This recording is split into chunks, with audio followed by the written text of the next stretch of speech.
What's up, everyone? Welcome back to the Heel Deal podcast. Back with your host Ben and Zach. Man, it's been a busy couple weeks of UNC sports. How you doing, Zach? Good. Hope you're doing well, man. It's been busy. It's been fun. We've got another 2-game win streak under our belt now, so it's been looking up, I guess. Yeah, I mean, like their best 2 games of the season, it felt like. Yeah. Especially breaking that long streak. But of course, we'll be getting into that. So we got a seriously packed episode since we probably won't be able to record for a couple weeks since Zach and I have spring break. We're going to cover the last couple wins against NC State and Syracuse. Then preview tomorrow. Yeah, we're recording this on Monday the 2nd. So tomorrow night's game against Wake Forest and then the big rematch against Duke on the 7th. And then talk a little bit about the ACC tournament coming up. The seeding isn't set in stone yet, so who we could potentially play and where we could potentially end up, and if we even have a shot at it at the end of the day. But why don't we hop right into it, get into the rundown as we always do. We start with men's baseball. Doing pretty well right now. They're sitting at 8-4, but they lost against Minnesota, Iowa, and then won against Purdue. That was all in the past week. So they're doing pretty good. Men's lacrosse is still killing it. They're 5-0. So the last couple games they have wins against Johns Hopkins, which I think I talked about in the last episode. Then a win against Denver. I think Denver has a pretty decent team. So we just managed to win 15-13. Great game. Men's tennis is kicking butt again. They're 11-1. Like I talked about last time, they won that. Or no, they didn't win. They were runners-up in the ITA tournament. And then since then, they have a win against Virginia Tech. Women's basketball, that's a different story, man. I feel like we talked a lot in the early season about how good they looked, and they really did look great, but they ended up ending the regular season on a 7-game losing streak to finish 7-9 in the conference, or 7-11 in the conference. I'm sorry. So, just not the best way to end that season. Of course, this is Coach Banghart's first season, so there's a lot to look forward to. They unfortunately lost their second game against Duke. That was yesterday, and so now they're the 12th seed in the ACC tournament, and they're going to play Wake Forest in Greensboro on the 4th. So maybe they'll be able to get hot again and make a run, but, they just, petered out right at the end there. A little bit disappointing. Yeah, it's tough for him, but like you said, it's first-year coach, so she's got to get some the culture established here, what she wants to get accomplished, and then we got to start getting some recruits. Yeah, exactly. Women's lacrosse has been just kicking absolute butt. They are 5-0 right now. In the last couple of weeks, they have wins against Davidson 22-5, a win against Maryland 19-6, a win against Virginia 18-12. So they've been blowing teams out at the beginning of this season, starting the conference play off 1-0 with that win against Virginia. So hopefully we can see them dominate. We got women's tennis. They won their ITA tournament, which is awesome, and then have 6 more wins since then against all sorts of different schools. So they're 16-0. Really, really great team. They don't look like they're slowing down anytime soon. So, of course, University National Champions. That's right. We got our good teams going there. Not necessarily our basketball teams, but that's all right. Yeah, female sports has been unbelievable this entire year. Yeah, I mean, they're always pretty unbelievable. Field hockey, soccer, lacrosse, all those. Exactly. But why don't we hop into basketball, the main theme of this show. So last couple of games, we have a win. We're on a 2-game winning streak, while Duke is on a 2-game losing streak. So that's not too shabby. Yeah, it's a good narrative, right? And last time we had a 2-game win streak, we didn't do well after that, but that doesn't mean that it has to happen again. You can't lose 7 straight after 2 wins if you don't have 7 more games, right, Ben? Yeah, exactly. But I mean, the last we had a 2-game win streak, UCLA and Yale, then lost the next 5. We had a 2-game win streak, Miami and NC State, then we lost the next 7. Now we have a 2-game win streak. Yeah, with only 2 left on the regular season schedule. If we lose all of the next games we play, that'll mean it's a 3-game losing streak, so we're all good. Right, exactly. Yeah, if we lose, the next 2, we won't be playing any. I don't think we'll be. We'll get 1 game in the tournament, and then that'll be it. We won't be making the NIT. And we most certainly won't be making anything near the NCAA tournament. So, yeah. games. Let's talk about the bright spots, the good things that have happened. Against NC State this past Tuesday, they came in here, they wanted to beat us really badly. We got them in Raleigh. And they came in and it was a great game from the start, but we got them and we swept them on the season. So when we look back on this year, although it's been a tough one for the most part, we do have this sweep over the good old Wolfpack. And then this past Saturday, I know you and I were dumbfounded by how great we shot from three. Cole was unconscious. Christian Keeling actually hit a couple threes instead of jump shots that were 1 inch in front of the three-point line. And I mean, he still had a few that were like right on the line, about as deep as a two can get, Yeah, and that's, we've seen him shoot those pretty frequently. There's a few guys in the past I remember that used to do that. There was a guy named Dexter Strickland who used to do that back in 2013-14. He used to frustrate the hell out of me. But he's making them. Christian's making them. He's the hottest player we got right now. Right, and since that Duke game here in Chapel Hill, he really has been a reliable jump shooter. Mm-hmm. And that's something that we didn't really see early in the season. We didn't really see much from him at all early in the season. But now that he's been able to find that jump shot, it's been a big bright spot for us. Yeah, exactly. I mean, the last two games, this entire season, we've had these couple stretches where we look like the team, we thought we'd be. We're racking up a lot more assists. We're shooting a lot better. Cole's playing the best basketball he's played all season. I mean, he was 7 for 12 from the field against NC State. He did even better against Syracuse. He's been playing well. Our transfer students, or at least Christian Keeling, he's coming in extremely strong. This team's getting hot at the right time. Right, and this is our last chance. This is kind of the time of year where if you're talking about kind of the season we've had where we're really not a very good team, we either have to get hot now or never. This is the end of the regular season. We've got 2 games left on the schedule. So if it's not going to be right now, then it's just not going to happen, and we're just going to have to say, all right, we did everything we could this year, but it's just not meant to be. Yeah, exactly. So the fact that we've been able to get these two lately, one of which was on the road at Syracuse, and I know we'll probably talk about that a little bit more here in a little bit, but I didn't expect us to really be able to play well in Syracuse because about their zone defense. You know how hard it is to score on them down low. And I think with the exception of Cole's just raw talent, our interior play this year has been our bright spot. Garrison's ability to post up and, get some shots off. Armando's been streaky, obviously, not great as of late at all, but he's been a good player throughout the whole year. So, the fact that we were able to, knock down jumpers, outside shots, all those things like that, that was a good thing. Regardless whether or not it was against Syracuse or anyone else, to see that this time of year is reassuring going forward. Yeah, exactly. And I mean, as we move into that Syracuse game, this is I feel like this game should shut up all the people who are saying, Roy's finally lost it. He ought to retire. We ought to start rebuilding. Man, he came in with such a good game plan for this team to eat up that zone that Syracuse plays.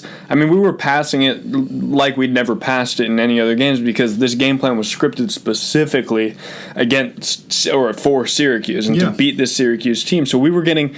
we weren't even necessarily taking a bunch of mid-range shots, which is what you and I both thought they were going to have to do. Mm-hmm. But really, it was like getting it into the paint, either to Garrison or a lot of times it was B-Rob, that people would converge, and then we were able to pass it out onto the the three-point line and get some corner threes. And none of that works unless you actually hit your shots, and we actually did hit our shots. I mean, we shot 42% from three, which is far and away, I think, the best we've shot this season. Right. And it was pretty good quality competition too. And Syracuse at home is a tough venue to play. The Carrier Dome's always pretty loud and packed. But yeah, with the zone defense, you talked about getting it down inside to the big guys and then letting them find cutters and guys on the perimeter that were uncovered. Really, when you're playing the zone, since obviously there's no one man-to-man on anybody that you have on your team, those are going to be there. If the cuts are at the right time and they're done quickly and the passes are done on time and on target, then it's going to be there. You just have to execute. The thing about the zone defense that's great is that it takes away spaces on the court, but it doesn't necessarily take people away if those people cut and the passes are where they need to be, and then they can convert when they do get the ball. Yeah. So if we're able to get those passes, which we were able to do, then you can have a big day against a Syracuse. And they don't really have one crazy big shot blocker or anything like that. So it helps when you look at that as well. Yeah, exactly. So hopefully this is just experience that we can take into our game against Duke and the ACC tournament. And I mean, everything's pointing upwards, at least in the short term. So Cole was just unconscious, hit 7 threes. Garrison had career high 14 rebounds. Yep. All the guys who had to play well were playing well. It looks like Garrison's kind of out of that rut he was in. Against NC State, he went 14 for 16 from the free throw line. I think he made more free throw attempts he made more free throws than NC State even attempted. Which means he was converting. We would have lost that game easily if we were still having those same struggles. Yeah, and it tells me also that this is the obvious thing, but it tells me we're getting to the line. And that means we're asserting ourselves down low, and we're making them play defense on our best player, which, well, I don't know about our best player, but our best interior player, which is Garrison. So two good things there, converting at the line and getting there. Yeah, exactly. So, I mean, as good as Garrison's been playing, Armando Bacot, he's kind of gone off the radar a little bit. And I think Coach Roy, he understands at this point it's do or die, which is why we're not seeing Mondo really get any minutes. Yeah. I think he hurt himself against Syracuse. I think he did too. So he left pretty early, but he hasn't done anything in the last month, basically. Just been fairly inefficient. And so there's nothing wrong with Roy saying, we're going to cut down your minutes. He's obviously going to be back next year. He's obviously going to keep developing. So I think it's smart to really put our best 5 out on the floor and only play 7 or 8 people if we need to. Yeah. Once it's do or die, once it's like you lose this game in the ACC tournament and your season's completely over, you have to put the best 5 on the court. Exactly. And our best 5 right now does not necessarily include Armando. It includes Christian Keeling, though. So, yeah, it really does. We've seen him play more, and I'm glad he's been able to assert himself the way he has. But yeah, Armando, I have no doubts that next year, and maybe even before this year's over, depending on who we're playing, or you never know what's going to happen in the future. But I think he'll be a really good player for us down the road. He's just got to get stronger, and he's got to be, I guess, more decisive whenever he gets the ball. There's times where he'll catch it, and he's 6'10", and he'll bring the ball down where someone who's 6'7" or 8" can really make a play on it.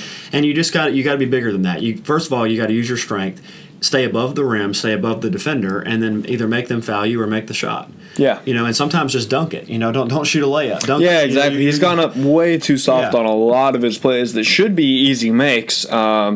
Or even, easy and one plays that just rim out barely, and then he can only hit 1 of 2. And he's shown us that he has the ability to throw it down with the best of them, because he's done that at times. I remember the one he had against Duke was an amazing dunk. Then he had a few, alley-oops early in the season against lesser competition. But yeah, I mean, I expect him to get better in the offseason especially, and I think he'll be a good player for us in the future. But he's just got some work to do right now, and it could be, largely due to the fact that he's a freshman and that there are guys on the team already like Garrison that are more experienced than he is and understand Roy's offense more. Yeah, so I mean, that's exactly it. But, so that's the 2 wins. Again, a really big bright spot on this season, even if it's not going to mean very much at the end of the day. It was fun to watch. That's why we still watch these games. Absolutely. It's because we can come out and play like that every now and then. But why don't we get into the 2 remaining games in the regular season. So that's going to be a rematch against Wake Forest, and then, of course, the rematch against Duke. But we'll start with Wake Forest. So we lost that first game. That was a really bad game. That was the game after we had our hearts broken by Duke. And so we didn't know whether these heels were going to, come back and say, like, we should have won the game against Duke, so now we're going to play as well as we can, or if they're just going to kind of roll over and die. And they definitely rolled over and died. We didn't stand a chance in that game basically the entire way through. We came out pretty nostalgic in that game, and I kind of expected it to either go that way or the complete opposite, where we come out just angry and motivated and like finishing our business that we did not finish against Duke. But, it was the former that ended up happening, and, Wake Forest had a good game that night. Don't discount what they've done. I don't think they've had a good season by any means, but I think maybe they're better than their record indicates, just like I think we are. So, this game tomorrow night, I think for Carolina, us being at home, coming off these 2 big wins that we've had in the past week, I think we need to win this one, obviously, but I think we can, and I think we will. I think we'll see a much more motivated team, a quicker team, a faster team. good thing we can have go for us that did not happen again in the first game. I think we'll see tomorrow because I think they'll come out with a lot more energy. Yeah, exactly. I mean, I really hope so. We just need to, ride the wave that they've established the last couple games. So good passing and efficient scoring. We'll see just if Cole Anthony can keep this hot streak going. But I mean, everything points to us being able to win this game. We're at home. ESPN's Basketball Power Index agrees. We got about a 72% chance of winning. I think even though we've lost to Wake Forest, we're a better team on paper. I think we'll be okay. But what do you think one of the keys to this game is going to be? Well, I think in the game that we played against them in Winston-Salem, I think the biggest issue was that we were coming off the Duke game. I don't think it was like one player had a bad night. I mean, Cole couldn't really find anything. What did he shoot, like 5 of 19 in the Wake Forest game? It wasn't too good. Yeah, it wasn't good. We got to have his shooting percentage up, obviously, because he does require the ball, and he is a big part of our offense. But I'd say just keep going inside to Garrison. Maybe we can get a guy like I think his name's Oscar. His last name's Sarr. Sorry if I don't remember his first name. But if we can get someone like that in foul trouble, he's a big rebounder for them. He'll compete on the glass with Garrison. So, go after them inside.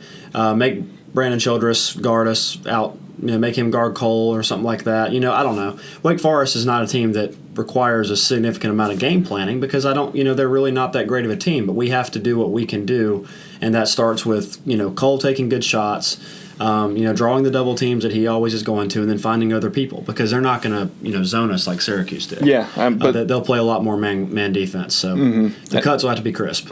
At the same time, we are saying that these guys aren't as good on paper, but they did beat us, and they beat Duke. I can't remember what game. I think it was the NC State game because we were there, and it was going into overtime, that Duke Wake Forest game, and so when they showed the score up on the big screen at in the Dean Dome, everyone was going crazy. Erupted. But the irony there is that obviously we want Duke to lose, but that put us 2 games behind Wake Forest in the standings. Yeah, exactly. Honestly, I would take it. Me too. For Duke to not finish the regular season as number 1 in the ACC. Yeah. I'll take the 15th seed or whatever we're gonna be. Yeah, because being the 14 or the 15 to me, there really isn't that big of a difference because the top of the ACC, the 1 seed right now is still way up for grabs. Yeah, so exactly. There's really no advantage yet that we can see.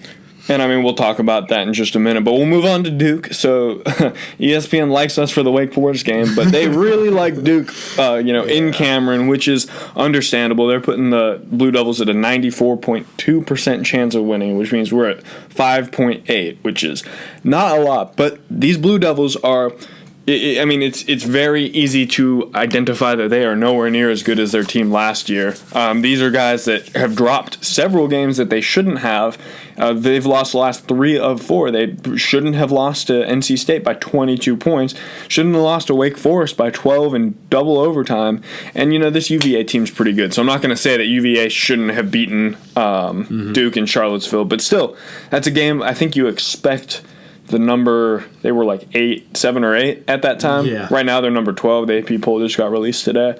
But this is a team that can be beaten, and we almost beat them. I still don't know how we lost that game, man. It was like a fever dream. Yeah, well, me either. We should have had them. Oh, and also we can get tickets still at $628. Wow, that's not too bad. That's a bargain. You can get into Cameron for $628, guys. What were they last year? They were well over $1,000 last year. For that game before Zion blew out his shoe, they were probably well over 1,000. Yeah, I don't remember. I think the price gets brought down since we're not the best Tar Heel team in the entire world. We're not. But the fact that they're playing at Cameron, Ben, you know how it is there. It's once one thing good happens for them there, everything good starts happening. Nobody can miss a shot after somebody gets the lid off the basket. So I anticipate it will be significantly more difficult for Carolina to compete in this one. They shocked me the way that they came out in the last game and should have beaten Duke. 100% should have beaten them, but we didn't. But it'll be, if we want to have anything similar to that happen on Saturday, I know I joked last time that Duke was going to have to make some serious mistakes for us to compete here in Chapel Hill. They will really have to make some significant mistakes for us to compete in Durham. Yeah, but how did we keep it so close in the last game? I mean, one of the big reasons I think was Matthew Hurt put up a big old goose egg. He did, yes. In the box score because we managed to get him into foul trouble. Exactly. He had 3 or 4 before the half, and that was just enormous. He's a guy who can play in the paint and can also shoot threes. So that was huge, and there's no way that that's going to happen again. I'll just say that now. Yeah, probably not. Yeah, Hurt's a guy that they can really spread the floor with, and having him out of the game really helped us a lot in the regards you mentioned. But also, we got Vernon Carey into some foul trouble. I don't think he fouled out until closer to the very end of the game. I know he wasn't there at the end of regulation. Maybe it was the first overtime he got fouled out. I think it was the first overtime. Yeah, I know he got fouled out at some point, though. So they were having to monitor that throughout the game, although he was having an unbelievable game against us that night. So that helped as well, because then Garrison was able to be more aggressive inside. Armando was able to do that because they weren't able to really guard him as much as they would have liked to, because he was in trouble, and they can't really – I don't really think they're that good of a team at all without Carey in there. So I think he's kind of the X factor this year. But, I think the foul trouble definitely helped us. And then from our perspective, I think just the fact that we came out so fast and motivated. I know that sounds just so simple. Everyone in the Dean Dome was shocked that we were up like we were in the first few minutes. That was the game we saw Christian, start coming out, hit jump shots. He was decisive with his shots, and they were going to let him take him because he hadn't proven that he could hit that yet. That might change a little bit in this game. They might step out on him a little bit more because he has been playing well. But I remember even Justin Pierce, shot the ball well against Duke, and he had a couple threes, hit a couple jump shots. That was big for us. And Andrew Platek may have hit a couple. We got boosts from guys off the bench and within the starting lineup that we were not always used to seeing. And then, of course, Cole made plays down the stretch when he had to. Yeah. When we got down 5 in overtime and stuff, he made a couple big plays to get us, to where we could get it to 2 overtimes and should have won at the end of the first one. But, all that said, I think the key to us in that first game was we played fast, we played together, played the Carolina way. I'm speaking like I'm saying the motto out loud here.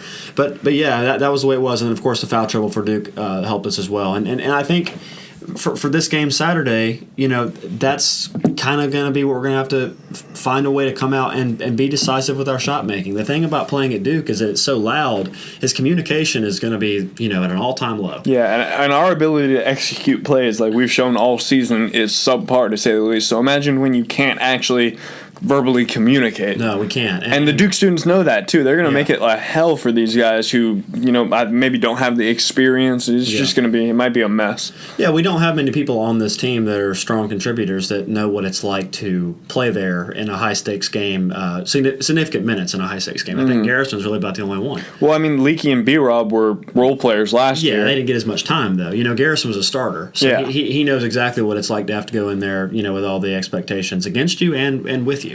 So, and he knows how to win there, because we got to win last year. So, I think that this game will come down to, can we hit our outside shots when we get them? Can we knock down our jump shots? Can guys like Christian Keeling and Justin Pierce make a contribution again? Can maybe Armando help us down low? Can maybe we get put Carey in situations where he either has to foul or give up shots, Yeah. Can we not – the one thing that's going to be problematic that we didn't have to worry about in the first one is that because we anticipate Matthew Hurt not being I don't want to say as stupid as to commit so many fouls early, but I don't think he will again. That'll be a big coaching point. So he'll be out there more, and he can stretch the floor. So that means that more than likely Garrison or Armando will at some point have to guard him, and because he shoots so well from 3, they're going to have to move out there, and then the paint's going to be open. So what does that mean? It means Trey Jones is going to drive the ball. And we saw at the end of the game just how horrible we reacted to that. I was so upset with, I don't know if it was the coaching or if it was just our players' inability to execute whatever defense Roy wanted them to do, but it brought back memories of when Tyus Jones used to do that in 2015 to us in the Smith Center when we almost had a chance to beat them that year. They make you shoot free throws, they make you hit your free throws, and then they run up the court with their point guard that is very under control, very good player, and they drive it, and he's going to either hit the layup or you're going to foul him and he's going to go to the line and hit his free throws.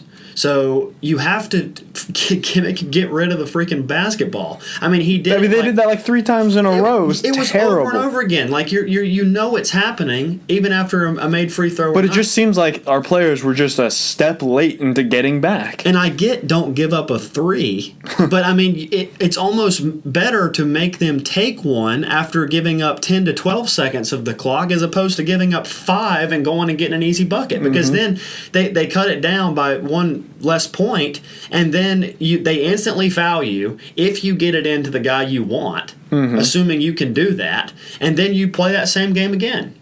And Trey Jones is really good at running the floor like that and making sure he hits his layup when he gets to the basket. So I don't. That really frustrated me. I don't understand a lot of our defensive philosophy really in various situations, but I guess you got to give credit to Coach K there. He knew what they had to do to get back in the game, but. For us to compete in this one, Ben, like I said, we have to take good shots. We have to be decisive. We're going to get open ones, I think, maybe in the mid-range or so. So we have to be able to knock those down. Cole has to be able to, make some contested shots, and we're going to have contributions from people that we're not necessarily expecting. So, I mean, that a lot of things we saw in the first game, a lot of times that when we've won it all this year, those are the things that we've had to have, and it's no different going into Saturday. It's just going to be amplified. Yeah, I mean, it's just going to be so important for one of our role players to play their best game of the season. So maybe that's going to be Leaky, who's not a lethal scorer by any means, or maybe Justin Pierce finally starts to see his shot fall a little bit, but someone's going to have to step up. We're just going to have to play very, very good basketball, and I think it can happen. I think 5.8% chance to win, I think is a little low. I wouldn't say count us out at all, but one of the biggest things is going to be just hitting those free throws. We lost the game at home because we couldn't hit free throws. Absolutely. That's 100% why we lost that game. And the Dean Dome is a much larger stadium. It's not as loud, especially when we're the ones shooting the freaking ball. Man, Cameron is going to be so loud when our guys go up to the line, and with guys who don't have experience, that might be the X factor. And I would just hate to lose again to Duke because we can't get points from the charity stripe. Exactly, and like you said, the free throws are the reason we didn't win, and then Duke's ability to recognize that we were not making those, and then how they should handle it by going for layups and stuff in transition as opposed to trying to worry about shooting threes. Yeah. So I hate to say this, but give them credit for that. But you're right. I hope that it doesn't come down to us, the fundamentals of basketball being what gets in our way again. Because we did everything that we weren't supposed to be able to do in that first game, and then it were the fundamentals, the basic things about the game. Making your free throws, maybe getting a few rebounds, like at the very end when the window wore a tip in, box out. Simple fundamental things that we weren't able to do down the stretch that they did just a little bit better than us. And that decided the game. So I hope it doesn't come down to that again. But I would much rather it come down to that again instead of us getting embarrassed. Yeah. I would much rather go down and almost beat them in Cameron and then have another heartbreaker like that instead of going in there and then getting beat by 35. I'd rather go out with some dignity. There are some people that think it'd be better to get blown out. I'm not of that opinion. I want to see us compete. But it would be tougher to have that happen again. Yeah, hopefully all the guys just leave it all on the court. This isn't really going to help our seeding that much in all likelihood, as we're about to talk about, but it's just a pride thing at this point. Right. This is going to be the last game the last game of the regular season, for a handful of these guys. So hopefully they leave it all on the court. Yeah, and even if we don't win this game at Duke, if we win against Wake and then we compete at Duke, we can still go into the ACC tournament with some momentum. Oh yeah, exactly. I don't think anyone's gonna be hanging their head and really just beating yourself up to the point of no return if we lose at Duke. We know what kind of season we've had. If we can just go in there and compete with them and show that we're not done, we can still go into the ACC tournament and win some games. Yeah. I don't think that stops us from doing that at all. Yeah, exactly. But why don't we start talking about the ACC tournament? We're just going to go into it a little bit because, like I said earlier, the seeding isn't set in stone right now. So currently the Tar Heels are the 15th seed. We're last in the ACC. We're one game back from Wake Forest. They have a head-to-head right now, but if we can beat them next week, then I'm not even sure how that seeding shakes out. We're 5-13. Pitt and Wake Forest are 6-12. I'm sorry, Pitt is 6-13. Yeah. So there, if we win the next two games, we probably won't finish with the 15th seed, actually. But again, that's going to require us to beat Duke. So right now, I'm planning to be that 15th seed, which means we would play Game 2 in the first round of the ACC tournament. That's Tuesday, March 10th, against the number 10 seed. And right now, the number 10 seed is Virginia Tech. If we were to get into the number 14 seed, we would play the 11th seed, which is Miami. I think. Am I counting that right? Yeah, Virginia. Yeah, you're. I think you're good. Yeah. If we're 15, 14, 13, 12, 10. Yep. No, I think I have that backwards. I think if we were... No, yeah, you're right. My bad. I think so. Yeah. Okay, yeah. Yeah, just a few things there. I mean, obviously, yeah, if we were to win out, we would end up 7-13 in the conference, which would mean, and because we play Wake Forest in one of those, that would mean we were inherently going to be able to jump them because they only have a 1-game lead right now. So if we win 2, they automatically lose 1 by playing us. We get that 14. Yeah. But Pittsburgh will be interesting. I don't know who they have left, but they do have a game up on us, and they have 2 head-to-head wins against us. So I think what we're looking at here, Ben, is, and we do have a win over Miami, though, and I think we only played them once. We have a loss to VT. All of those teams have 6 wins. Yep. So, we could potentially jump Miami. I doubt we'll jump Virginia Tech, and I doubt we'll jump Pittsburgh, but we could jump both Wake Forest and Miami. So we could be as high as the 13, but obviously as low as the 15. Depending on how we play tomorrow night, and then obviously if we can do something against Duke, that'll change things as well. But I'm guessing probably either the 14 or 15. Yeah, I mean, regardless of how the next 2 games shake out, we're going to play in the first round. Yeah. I personally would much rather play that Miami team over Virginia Tech. Me too. Me too. But of course, that's because we've lost to Virginia Tech and we've beaten Miami already. Yeah. But still, I think Virginia Tech's a little better than Miami. Me too. And they're a little better than their record right now. So say we were the 15 seed, we beat the 10 seed, then we would go and play the 7th seed, which would be like NC State, Notre Dame, Syracuse, Clemson, one of those teams. So I don't want to go through all the scenarios, but, one of those teams that gets a 1-day bye. Yeah, play exactly. On the second day. And then if we won that, wouldn't we have to play the 1 if we were the 15? So if we were the 15... We would be on pace to play the 1, I think, wouldn't we? No? Give me 1 sec to figure this one out. Against Game 2 winner, so that would be Game 6. No, we'd play the 2 seed. The 2 seed, okay. Yeah. If we were the 15. If we were the 15. Okay. All right. Well, yeah, I mean, but either way, Ben and I were talking about this earlier, whether we play the 1, 2, or the 3 right now, it looks kind of, doesn't really look like it makes much difference. Yeah, exactly. Right now, we don't really know. There really isn't a clear-cut best team in the ACC right now, and it could be Duke, it could be Louisville, it could be Virginia, it could be Florida State. Yeah. Who knows? So really, it's hard to say, we'd rather be the 15 because that means that we would be on pace to play X team. How are you supposed to, do that? I mean, obviously, it would be harder for us to play Duke just because it's a rivalry, but, I mean, who knows what's going to happen? There's a lot of scenarios that could come up within the next, week. So, I don't know. Yeah, it'll be exciting one way or the other, though. But yeah, actually following the seeding, if we were the 15 seeds, we wouldn't play the number 1 seed potentially until the finals. Okay. So it actually might be an easier route. I don't really know. Then again, it used to be a lot easier to figure out before we had all these ACC teams. Yeah, right. I had it under control before, like Maryland left and Notre Dame came in and Louisville came in and all that. It's been shaken up over the past 5-10 years. But yeah, so. In essence, we're looking at a 13 through 15, and it's interesting, and it's, another point I have to say it out loud. This time last year, we were talking about scenarios of how to get the 1 seed in the ACC. Yep. In the game with Virginia and Duke, not knowing how that was going to work out, and then now we're talking about what we have to do to avoid the 15. So, hey, at least they let all the teams in there. So this is the only way we're going to make the NCAA tournament is pulling off just like an absolute miracle on hardwood and winning this tournament. So it's so interesting to me because we could go to the ACC championship and lose that game and still not make the NIT. Yeah. Because of our record. If we didn't win either one of the games we have left on our schedule, if we went into this 12-19 into the ACC tournament, we won 3 or 4 games, but then lost a championship, which would get us to the big dance, we would still lose the little dance. Yep. We wouldn't even get into the little dance. That's just crazy to me. But that's how it's always been. You win your conference tournament, you get an automatic bid. So we'll see how it shakes out. Hopefully we can at least just play some exciting games. Yeah. Yeah, I mean, I think tomorrow will be relatively exciting. I don't think we'll blow them out. Obviously, they'll blow us out again.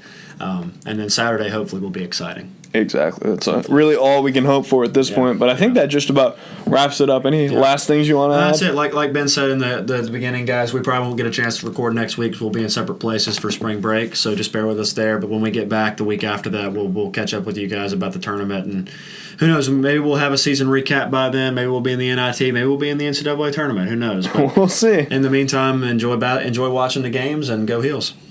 Right? Oh, sorry. Don't forget. especially with this game week, coming up. Part 2 of the season. Go to Hell Duke.